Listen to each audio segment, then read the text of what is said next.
So I left that relationship. I agreed to sit in my first medicine ceremony, and I agreed to leave my career. And instantly I sat at my computer and I received this download of this blueprint called the Worthiness Codes. And I had no idea what it was.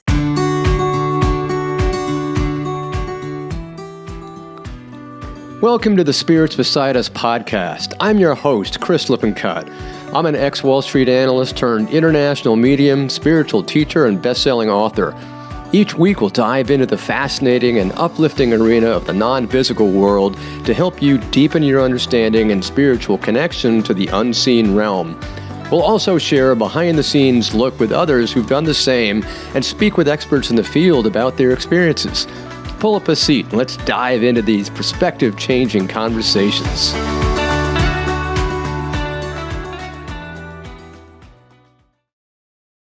Welcome, everybody, and welcome back to another episode of Spirits Beside Us. I'm so glad to have you. I'm your host, Chris Lippincott, and today we've got another fantastic guest, and her name is Jaclyn Francis.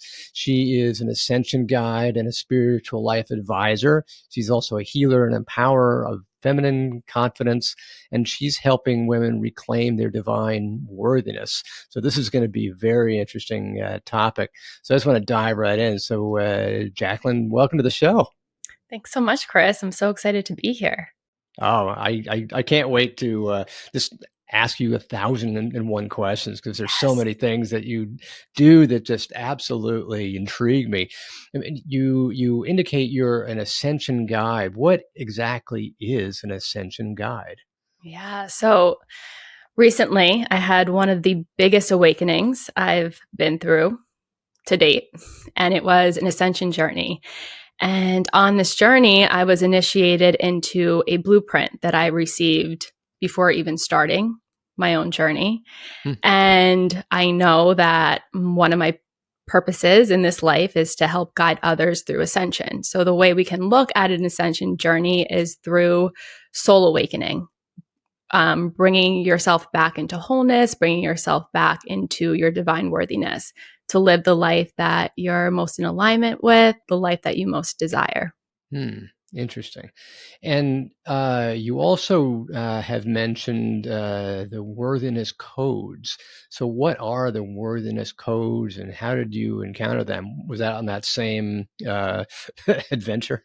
Yeah. So the Worthiness Codes is the Ascension blueprint. And again, I was initiated into every aspect of it. It's a 7-step framework. And the funniest part of all of this is I subconsciously agreed to go on this journey when I left my relationship last year. So I left that relationship. I agreed to sit in my first medicine ceremony, and I agreed to leave my career. And instantly I sat at my computer and I received this download of this blueprint called the Worthiness Codes, and I had no idea what it was. I understood that I was meant to help women. I understood that it was all about divine worthiness. I started the podcast, which was part of it, but the blueprint in itself, I had no idea what it was until about 6 months into my journey. I was like, oh my God, I'm being initiated into every stage of this blueprint. And at that moment, it was a huge breakthrough moment, and I knew that I was meant to teach people. I'm saying moment or movement, so it's a movement within itself. Yeah, I was going to say, like, why is this coming through? Exactly, it's both a moment as well as a movement. Yeah, It sounds like it's the moment that it happened, but it's also the movement because it's an entire journey going forward. Yeah, exactly.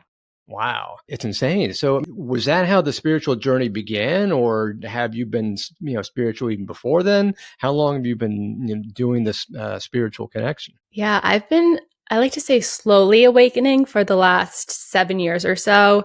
It started with Reiki, which I feel like so many people's journey starts with either a Reiki session or getting an attunement. I had both. I had a session and it just blew me open. And I was like, I need to learn this. So I went and I got my level 2 attunement. And then I had a massive awakening back in 2021, which consisted of my light language coming online, a Kundalini experience, and appendicitis. So Yikes, that's a combination. that was probably the most pivotal point on my journey. And then this last awakening was, I think, the catalyst to it all, to really step into who I came here to be and fully embody that awakened version of self, that most authentic version of self, that version of self that's back into alignment with my divine worthiness. Interesting.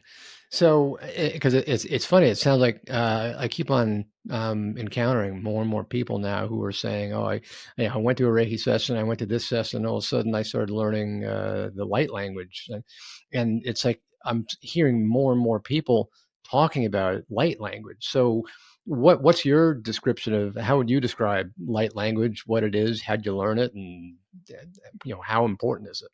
Yeah. So when it first came online for me, I had no idea what it was. I referred to it as tongues because I never heard it before. I wasn't familiar with the term. And I was working with a spiritual advisor at the time, and she was the one who was like, that sounds like light language. So the more that I opened myself up to it, the deeper my channel for it has become. And the way that I look at it now is more of sacred sound. So I'm trying to steer away from light language because I feel like it's a part of you, is a part of your soul. So it's not necessarily a language that you're speaking or that you're receiving from extraterrestrials or anything like that. And though that's how people experience light language, and I think that's beautiful, the way I experience is more of sacred sounds coming from deep remembrance within my soul to heal, to activate, and to shift energy. Wow. So there are other spiritual gifts that were coming online, or is that like all the spiritual gifts that you had experienced, or were they sort of like coming lickety split, all kind of coming together as a combination, or what was it? Yeah. Recently, this last year, after sitting in a medicine ceremony, my gifts really started to amplify, which I sat with psilocybin. And if you've ever sat with the medicine before, it's a teacher to do just that. It really amplifies your spiritual gifts, your psychic abilities. And so I have a very deep, clear knowing and as well as clear feeling. So I've always had that since I was a teenager. I wasn't aware of it. I always ignored it because I was like, I don't know what this is. It scared me half the time. And the older I became, the deeper I went on my spiritual journey, the more heightened these abilities were. And recently they've really amplified. So those are my favorite, favorite gifts. So it sounds like you've had clairsentience and claircognizance ever since you were a Yes. teenager. Yes. So how are you dealing with it as a teenager? Like I said, I had no idea what it was. And if it came through, I oftentimes ignored it. It took me probably recently, until my early 30s to like really start understanding what it is and trusting it, because it's the trust that's the biggest part of it. If you don't trust it, you're going to ignore it because it's such a strong feeling, and we're not taught to follow that. We're not taught to follow our intuition or our heart. We're taught to follow our head. So, once you get rid of that programming and you start to see the validation of actually trusting yourself and your intuition, and the universe will validate you to show you that, yes, you should always trust your higher self, right? The more that started happening, the deeper the connection to that inner knowing, because I held that trust now became. So yeah, that's the biggest phrase in mediumship is trust and surrender. Because to your point, we're all, especially me, when the way I started, totally analytical and logical. Most of us are coming in from a logical perspective, and our logical mind wants to have that control, so we don't want to trust these things that are considered foreign to our experience. But we've got to learn to trust that, and then we've also got to learn to surrender to what's coming in, because we're always wanting to control it. Our ego mind wants to control it. Yet we just have to surrender to what's coming in. Yep, exactly. And that's in every aspect of life. Like it's of course part of the process for intuition, for awakening, but manifestation as well. So many people want to manifest, right? They manifest their lists and from a place of their ego, and then they want to control the outcome. But when you awaken your soul and you get to a point on your journey where you understand that that's not how it's supposed to be, that's not the strongest way to manifest. When you fully manifest from a place of your heart, from aligned action, from trust and surrender, that's when you manifest the things that are far beyond the human expectation, your understanding, and you are presented with the most beautiful gifts that you can possibly receive. Wow. So you're touching on manifestation. I love this. What are some of the ways that people can manifest? Because I think you just touched on the concept that we want this. We have a clear picture of it. We've got the desire. Is it that we have to let go of how it's going to come about, or can we still say, I want this outcome, but and it's in my heart, but I just don't really care how the universe delivers it? Are we supposed to let that go, or what are some of the other things we need to do? Yeah, I mean, it's all about detachment at the end of the day. So it's detaching from the outcome, the way it shows up. Just releasing it. Yeah, letting it go.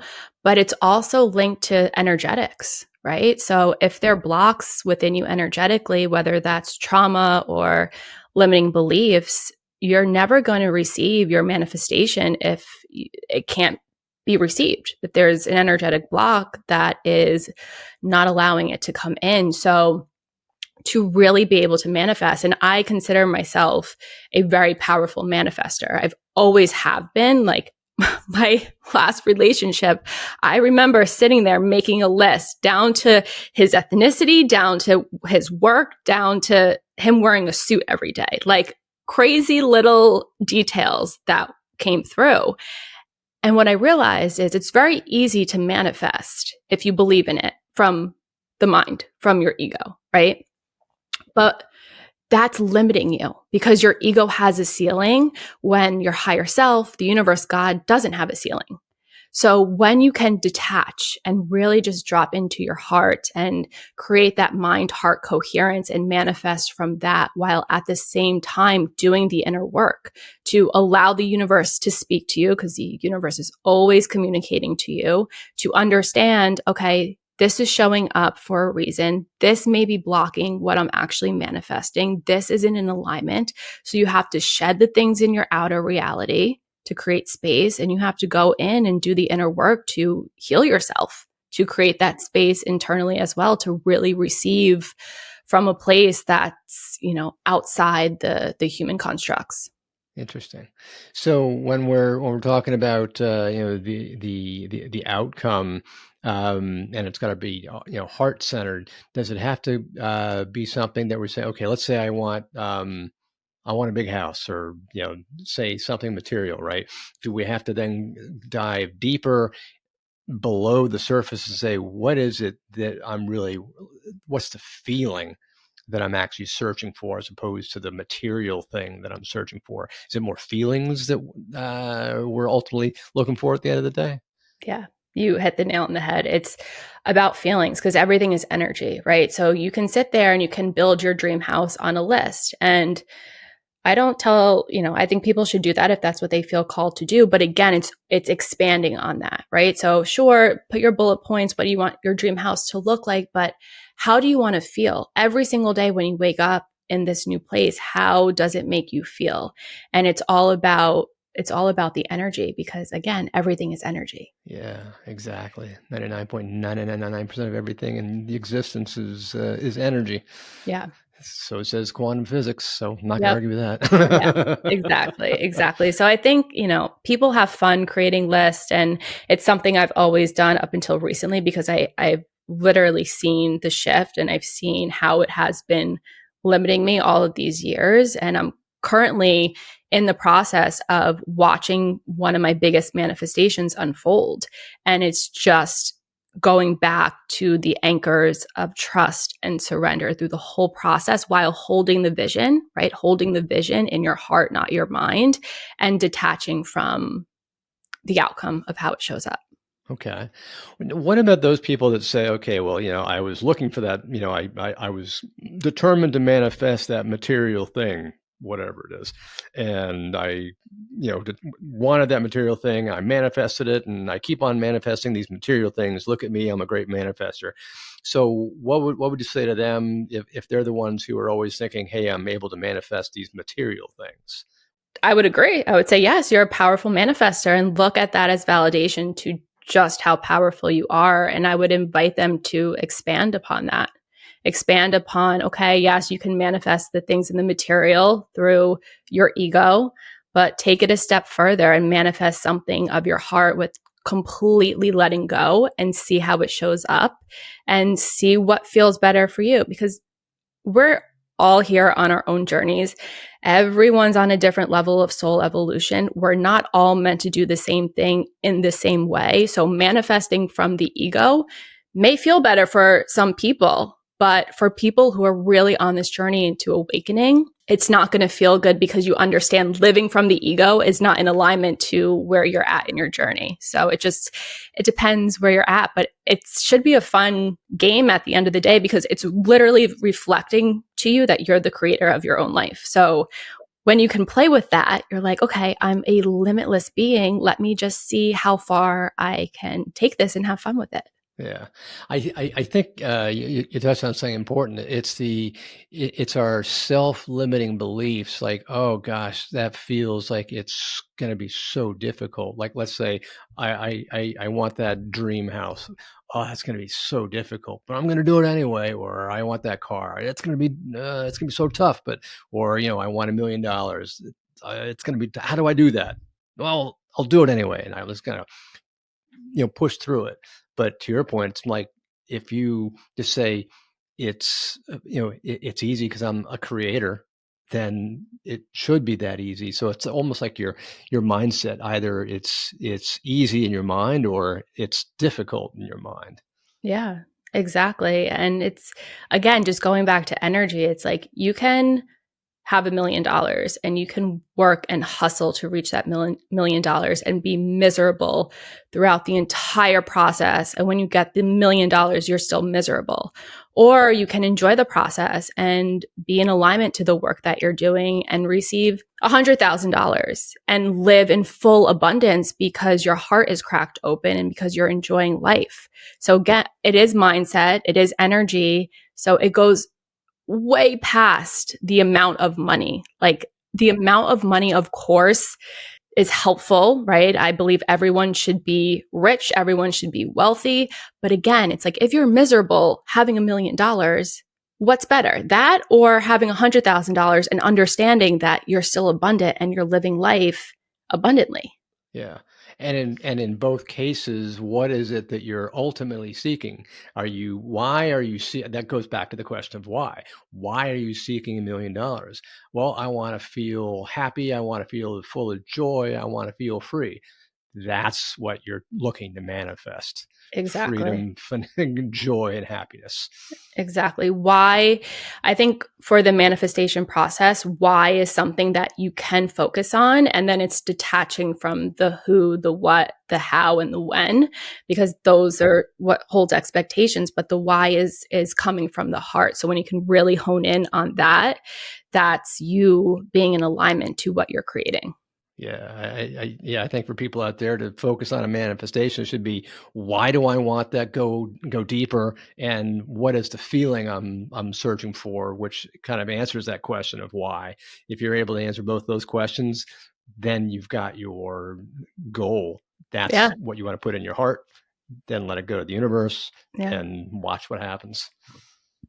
Exactly. Wow, that's great. You had your awakening. It may not have necessarily been an expected thing, but I get this sensation that some people they're either frustrated that they're not having an awakening, or if they hear about an awakening, they're a little concerned.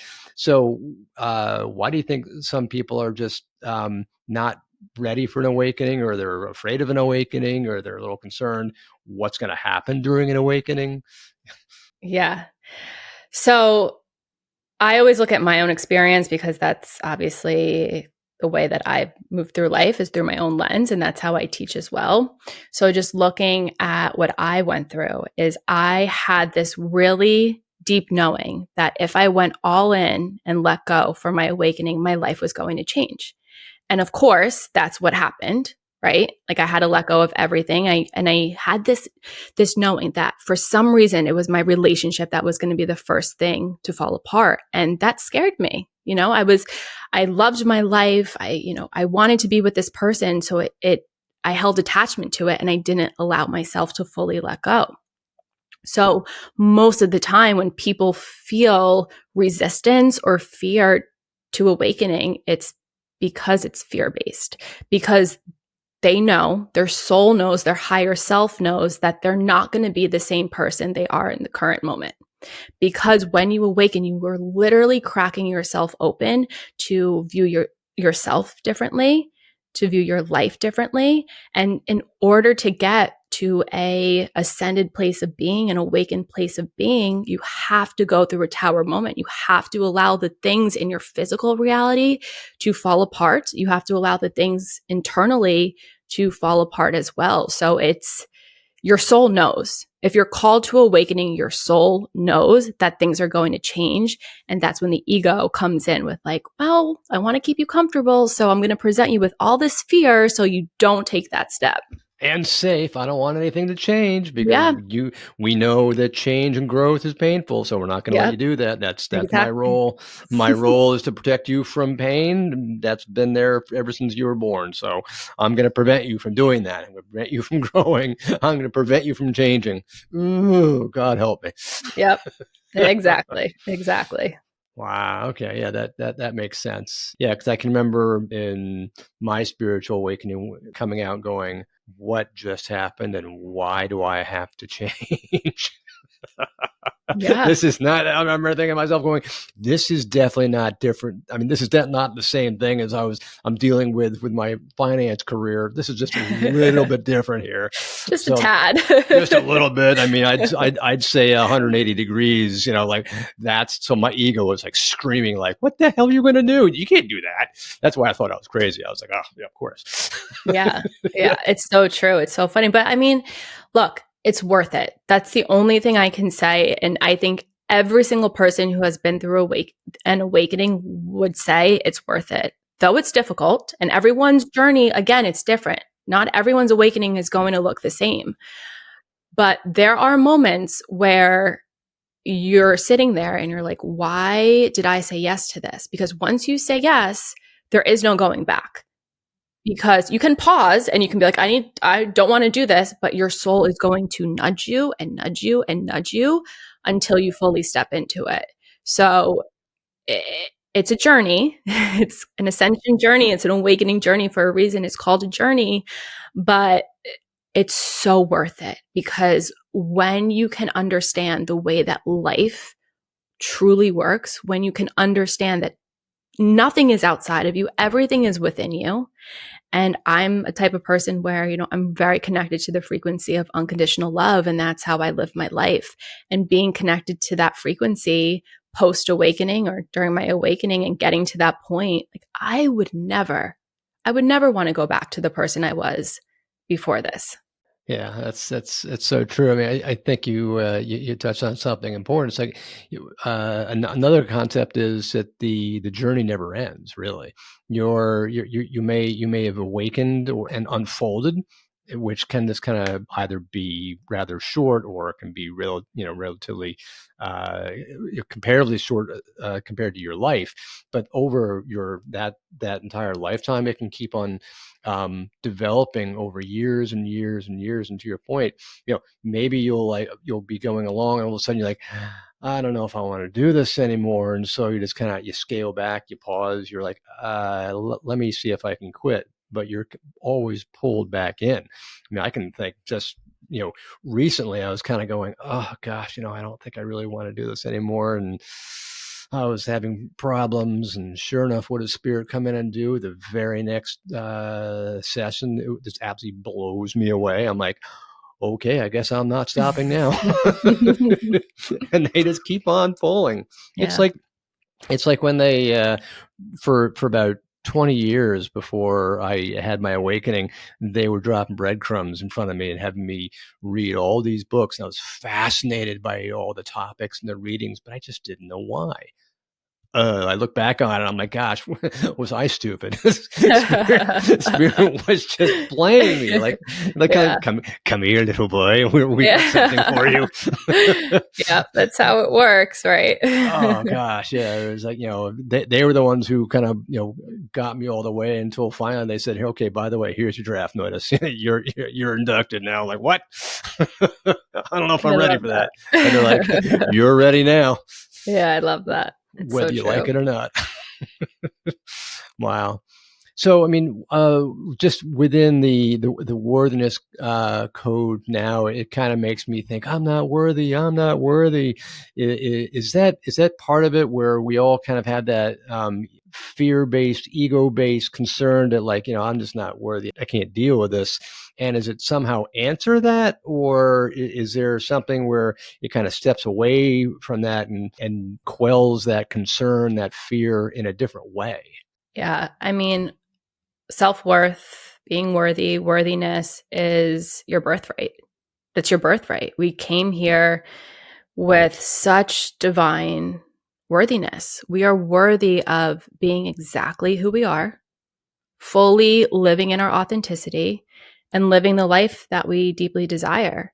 It's the limitations from society, from wounding, that blocks that. So the journey is bringing you back home into what I call the portal of worthiness. And it's living from that place. It's understanding that you are worthy of everything in this life. No matter if your ego says it's unreachable or someone else tells you that you'll never do something, you're worthy of doing it. If that seed is coming from your heart and it's something that you desire, you're worthy of it. And especially for women, we have such a hard time with receiving. To receive is the divine feminine, right? To be able to be soft and open and receive. That's what the divine feminine is all about. But women have such a hard time. I do. I know that, to really allow ourselves to receive. So once you understand that you are worthy of receiving, that's when you allow everything to just flow to your manifestations, your desires, in love and purpose, in everything. Interesting. So it's more about letting go of what you've been conditioned to experience and surrendering to the concept that you're actually still part of the creator, and as a result, you're worthy of everything that you should be. Yeah. Because I mean, there are many ways to look at ascension. There are many ways to look at awakening. The way that I look at it is it's just a journey of remembrance. Everything is already a part of you. Your soul is infinite. You are simultaneously living out many different lifetimes, many different timelines, lives on different planetary systems.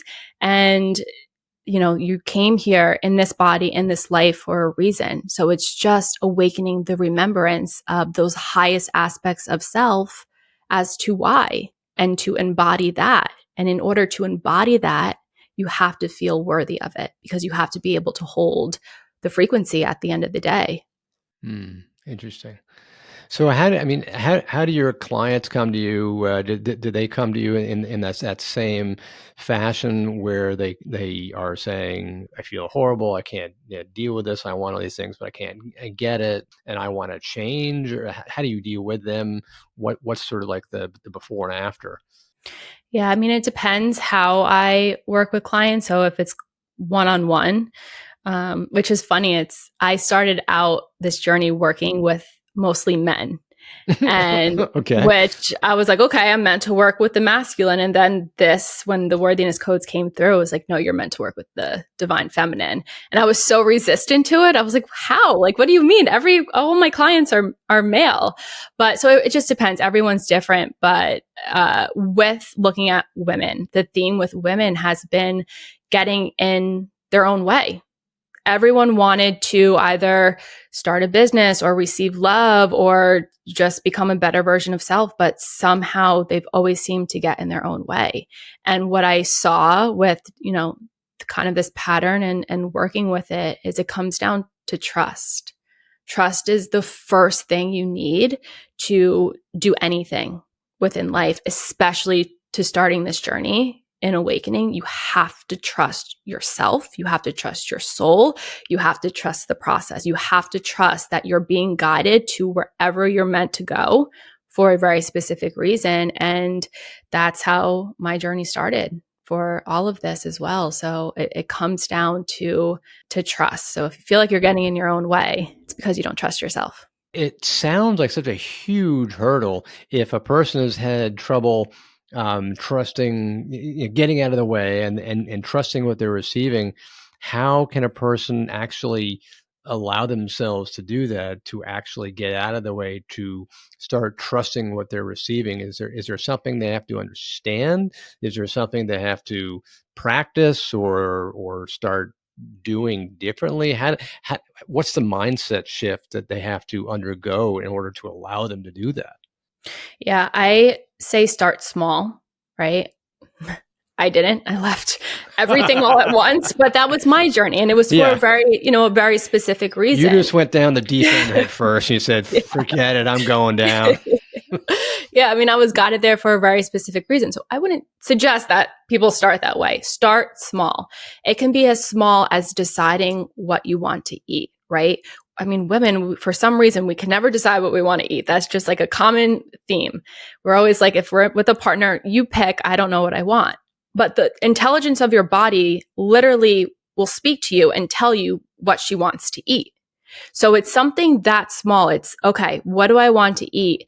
Detaching from trying to control the situation, letting your body speak to you, following what your body is saying, eating the meal, and then seeing how it feels within your body, that this was the right choice. My body feels nourished. Something that small, it's not going to shake up your life whatsoever, but doing a small step every day or once a week and kind of building on that, while at the same time asking the universe to show you validation that you can trust yourself, is a really good formula to building that trust.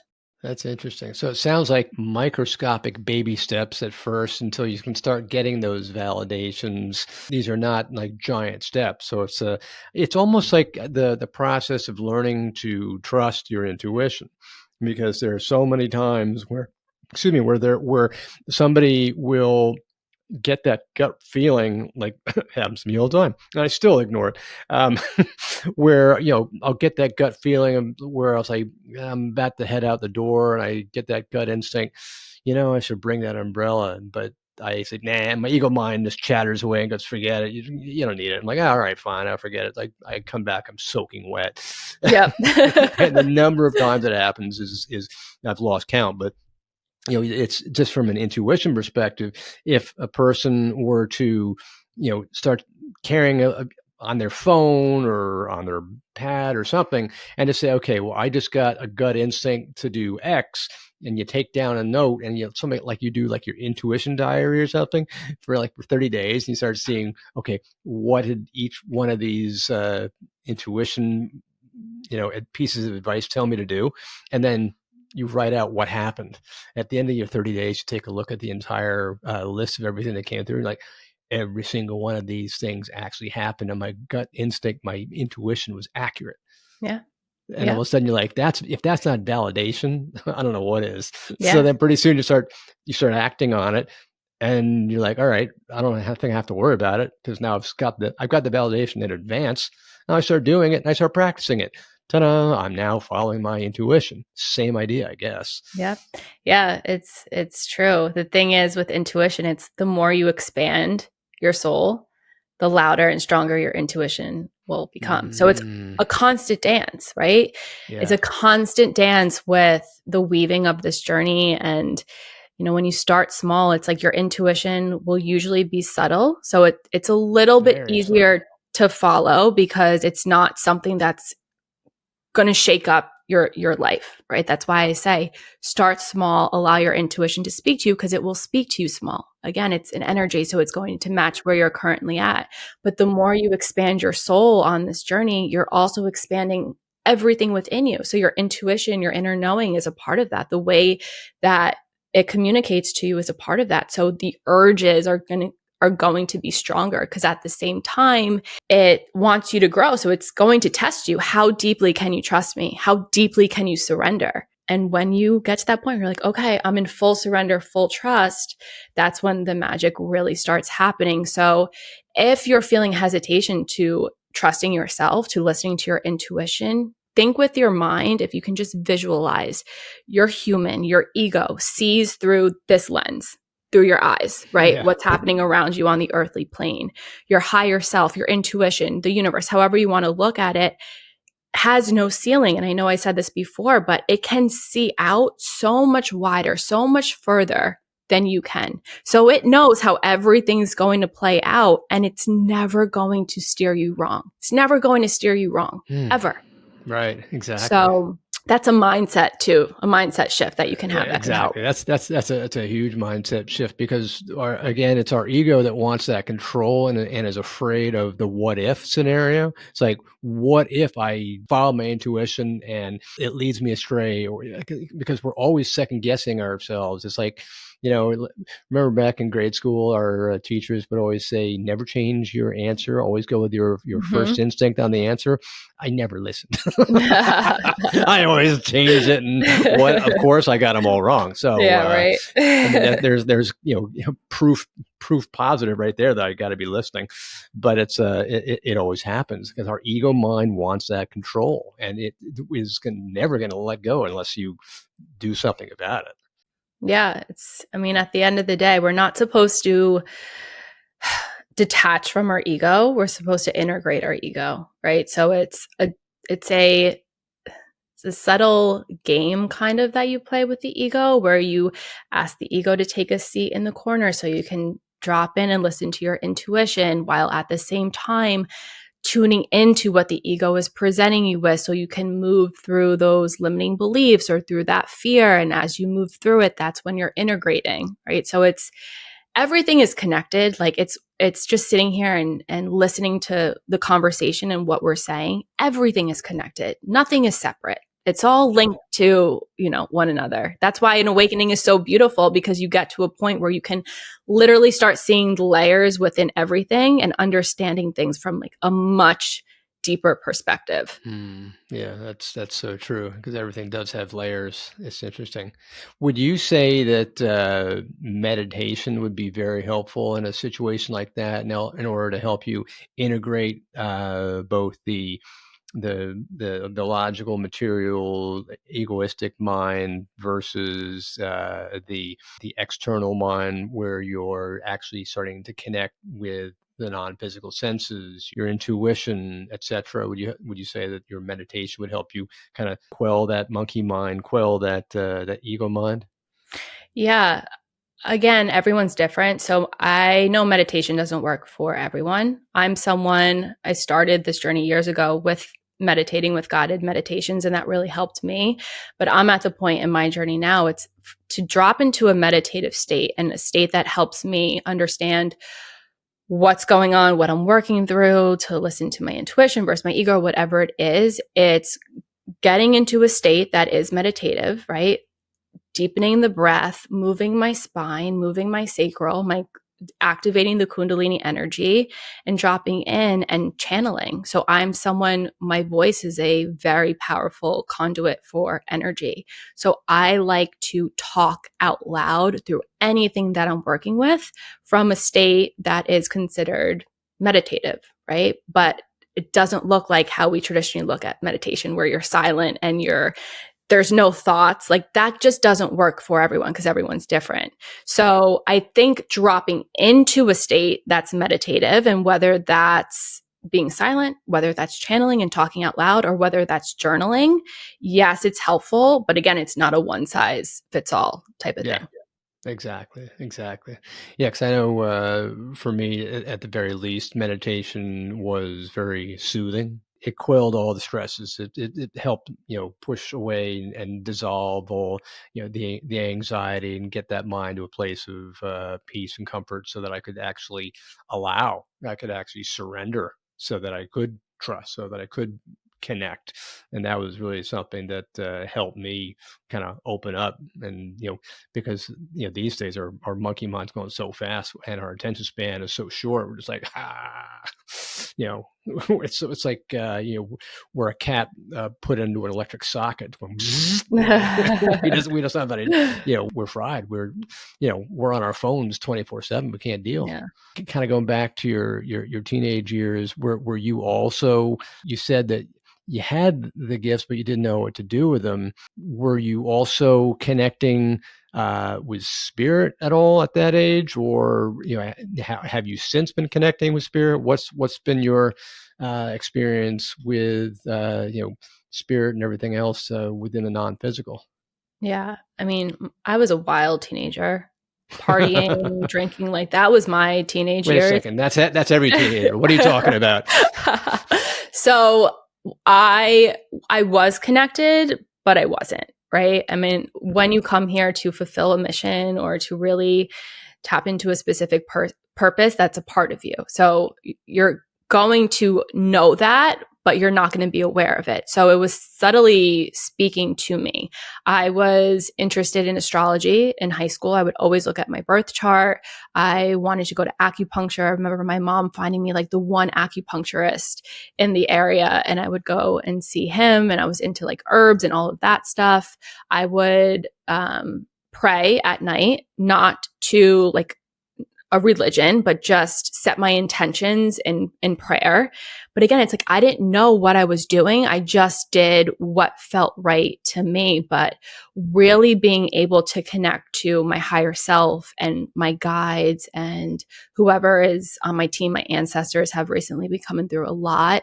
That was when I said yes to my ascension journey, because again, I think there was that fear there. And your team, your spirit team, whoever's on the other side, they're not here to scare you, right? So if they come through too early, which oftentimes they do, and then that brings people into a state of like never wanting to tap into that again, but they don't want to scare you. So it's a dance of like, when you're just ready enough, we're going to drop you subtle hints and start presenting ourselves to you. Yeah. That's so true. Which I know you probably know all too well, being a medium. Oh, yeah. I can remember. Oh, my God. It's so funny that you say that. I hadn't really thought about it. But yeah, I mean, when I was young, spirit was in full-fledged contact with me when I was, 7, 6, 5, Wow. whatever. I just didn't know what they were. I thought it was just like, me having these great fancy playmates in my head. I was like, oh, this is cool. It's fantastic. Wow. Oh, wait a second. I'm the only one who can talk to you and nobody else can see you. What's going on here? And it's just my mind. And, I thought everything was great. And it wasn't until I'd go to bed at night and I'm lying on my stomach and I feel a hand on my back. I'm like, monsters are coming to take me away, right? Wow. And that totally freaked me out. And then I would hear voices in my room. Didn't have any siblings. My parents were at the other end of the house. Again, I'm hearing these voices. I'm going, it's the monsters coming to take me away again, because I was a kid.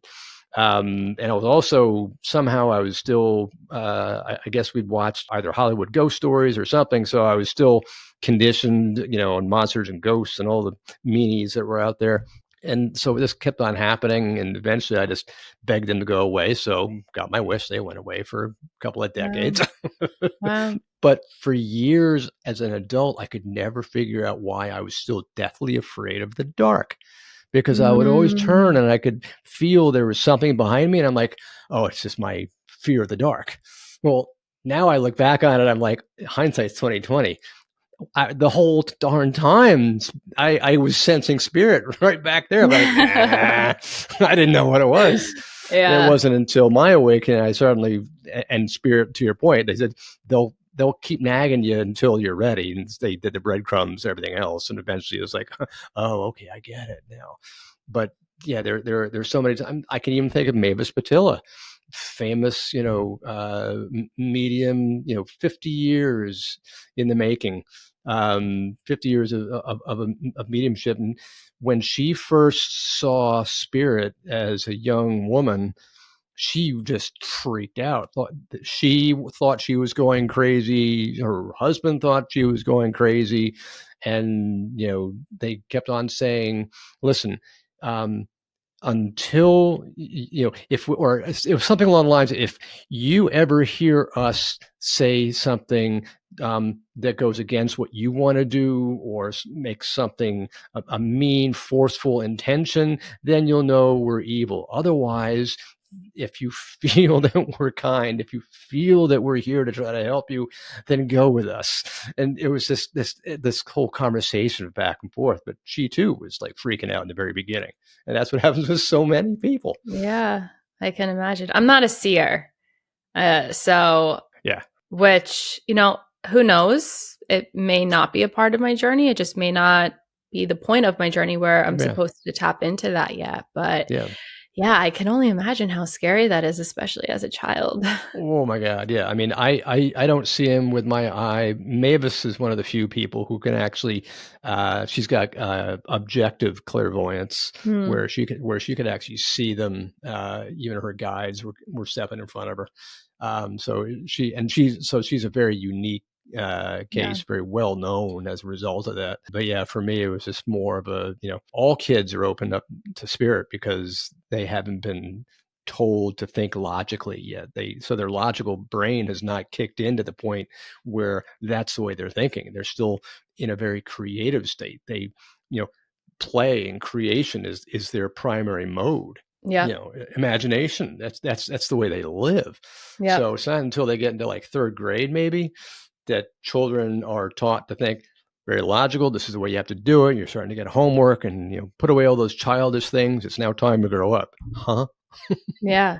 It's same with light language. Light language comes through children very easily. And if you're listening and you have children and you hear them speaking like what I guess we would refer to as gibberish, most of the time that's light language. And really? Yeah. And I remember when I was like a teenager and I was even younger, I guess I was speaking light language at the time, but I obviously didn't know it was light language. But I have a clear memory of this, like, I wouldn't be able to repeat it now, but this like one phrase, we can call it, of syllables that I would do.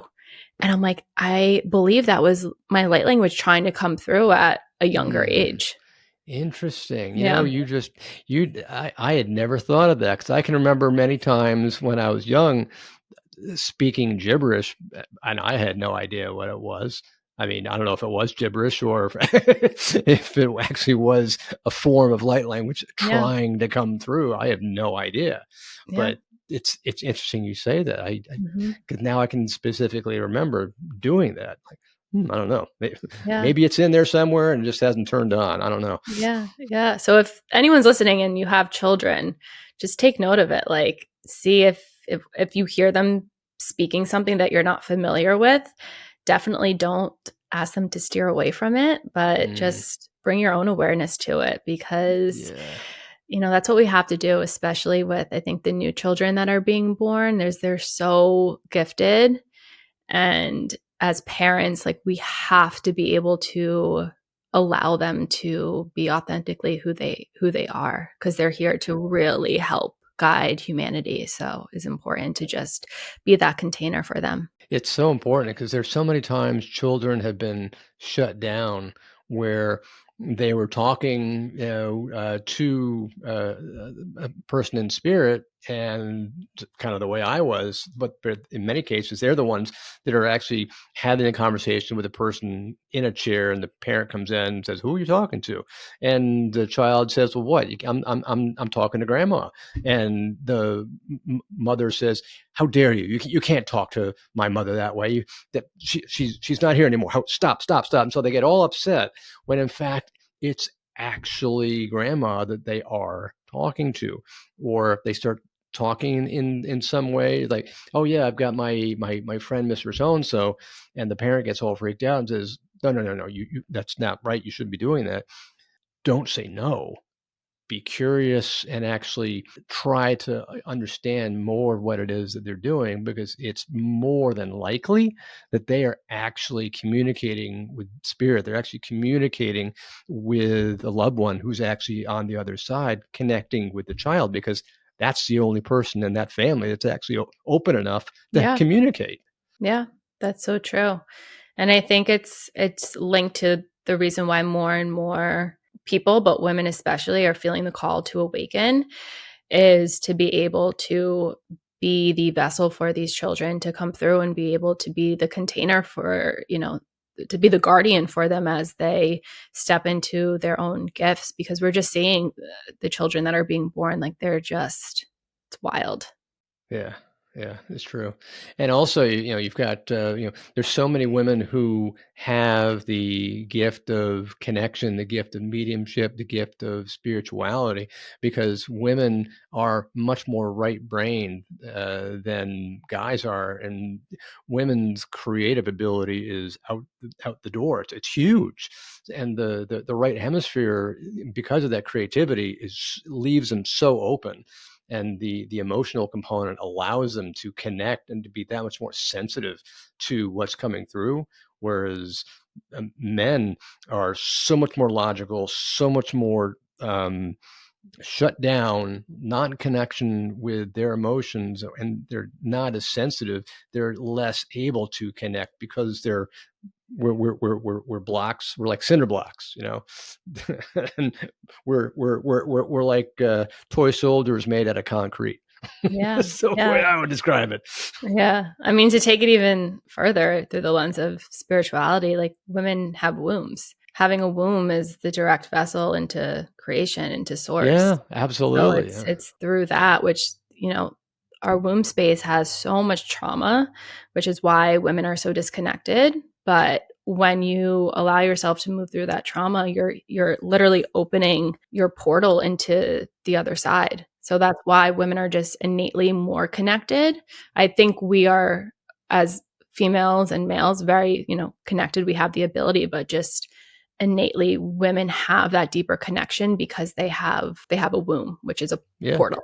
So yeah, they're literally creators. I mean, in all facets of the word, which by definition makes them that much closer and that much more connected as a result.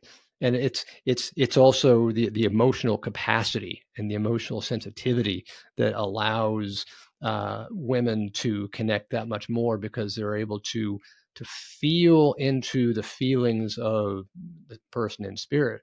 It's that ability to feel, to connect, to be sensitive, whether it's being empathic or having that, what you mentioned, the clear feeling. You can literally feel what the person is trying to communicate to you, whereas a guy just not really is connected to emotions. I mean, how many guys who are comfortable crying, whereas women are very comfortable crying, and in fact, some cases they're like, I love a good cry, because it's a release. Yeah, it's a release, but that's the job too. It's like the balance between the masculine and the feminine. If we just look at, like, we can say a union between a female and a male, and of course this is energy. It doesn't have to be an actual, female woman and a man, a male. But if you are more in your feminine, you're meant to be the nurturer, be the one who's more emotional, be the leader within the spiritual realm. Whereas if you're more the masculine, you are meant to be the provider and the protector and the anchor to hold that space, to allow the woman to feel. And when the woman essentially opens herself up, or the feminine opens herself up, that's ultimately going to allow the masculine to feel safe enough to do the same. So it's a balance, right? It's a balance between the feminine and the masculine to really allow us to come back into wholeness with ourselves. Yeah, exactly. It is a balance. It's that yin and yang, Yeah. where you got to have you need one to have the other, and so you have one, it just gets to be too weighty. But it's so interesting that you find so many medium. The vast majority of mediums are women, and many of the male mediums tend to be men who like same-sex marriages, just because it's the emotional capacity and so it really seems to connect with that emotional capacity, sensitivity, and it really, that's really kind of where that spark comes from. You're like, wow, this is it's amazing. Yeah, being more in tune with their feminine side, and that's more of the bridges within, the powerful or the well-known bridges like Dr. Joe Dispenza and Tony Robbins. Like they're masculine. The bridges tend to be more masculine because they're more rooted into the earthly realm. Yeah, exactly. When you kind of look back on your life, what have been some of the, what's like maybe the most important lesson, you've learned in life thus far in your journey? That's a beautiful question. Let's see. I think it's living from unconditional love. I've always been someone who, I came here with a very big ego, and it's for a reason, to deconstruct the ego, right? To be able to understand who I am at my core through my heart, and moving through all of those limitations rooted in the ego to be able to get to that place has been difficult, but it's been beautiful. And on that journey, I've been able to tap back into the frequency of unconditional love, because everything is rooted in love. When you can understand that, you understand that your shadows, your trauma, your darkness, the difficult things you go through in life, it's rooted in love. Because if you look at it, it's gotten you to where you're supposed to be today, but also because those shadows are considered shadows because your light hasn't been integrated into them yet. So when you can understand that anything that's rooted in your ego, anything that's of the darkness, anything that's of the shadow, when you can look at it and fully move through it and understand all of the layers and give it unconditional love, that's when you can integrate it, and that's when you can expand. And living from that frequency truly allows you to be in your power, to always be in your self-mastery, because anything you endure in life will never take you out of it, because you can find the beauty and the love within everything. Yeah. Wow. That's great. That's a great summary. I think that you kind of really found a very important aspect of everything that's going on. What one thing do you think you'd tell a listener who's listening in today that you think might be able to help them? I think it depends on where they're at in their journey, but if they're at a difficult point in their journey, because I feel like so many people the past, I want to say year, have been going through tower moments, have been moving through things that are difficult, that it's for a reason. And that though it's difficult, and though you may not be able to see the beauty in it right now, there is the other side to it. And on the other side, there's something so much more beautiful, something that's so much more in alignment for you. So if you can allow yourself to just let go, to allow yourself to move through the difficult parts of life, know that there's another side, right? Because if you look at the pendulum, how the pendulum swings, it's going to swing in both directions. So it's going to swing really far in the shitty direction. It's going to swing just as far in the beautiful direction. Wow. Yeah. I guess you've always got to have that feeling of maybe it's darkest before the dawn. Yeah. Know that it's going to come back on the other side to be just as beautiful as it was difficult on the other side. Yeah, it always is. Life is cyclical, right? So it's always going to come back around, but at the same time, you have to allow it to. If you continue to just fall victim into whatever you're dealing with, you're going to stay there. So if you don't want to stay, you're creating that negative energy.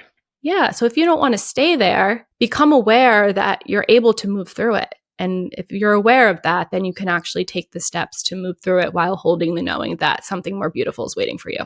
Yeah, exactly. Have that expectation, create the peace, create the love, and know that you'll be getting on the other side of that issue just as soon as you allow yourself to, I guess. Yeah. Yeah. Well, exactly. Wonderful. Well, this has been great. Jaclyn, how can people get in contact with you? Yeah. So my website is jaclynfrancis.com. And my Instagram is Jaclyn Francis as well. I also host a weekly podcast episode called the Worthiness Codes podcast, where I have conscious conversations. They are self-guided. I'm the only one on it. And then every other week is followed up with a guided meditation and light language transmission to help people drop in deeper to their journey. So those are the ways that you can find me, work with me, and I could be of support. Great. Well, wonderful. Well, Jaclyn, thank you so much for being on the show. It was such a pleasure having you today. Thank you for having me. This was beautiful. Oh, this is wonderful. Well, again, everybody, thank you for listening into another episode, and hope you got a lot out of today's show. And, as always, if there's anything that you'd like to hear from or hear any guests, let me know. And always remember to like and subscribe. That way you won't miss any episodes when they drop in every Wednesday. So for the time being, until we speak again next time, this is Chris sending you love and light, and I will see you next time. Until next time, bye-bye. I hope you enjoyed this episode of Spirits Beside Us. Make sure you head over to the show notes for all the links and information on this week's episode. You can check it out at spiritsbesideus.com. If you love this episode as much as I did, head over to rate and subscribe so you never miss an episode. Also, if you're looking for a community of spiritual seekers like yourself, make sure you join my Facebook page, Spirits Beside Us Podcast on Facebook. This is Chris signing off, sending you love and light. I can't wait to connect with you again on Wednesday.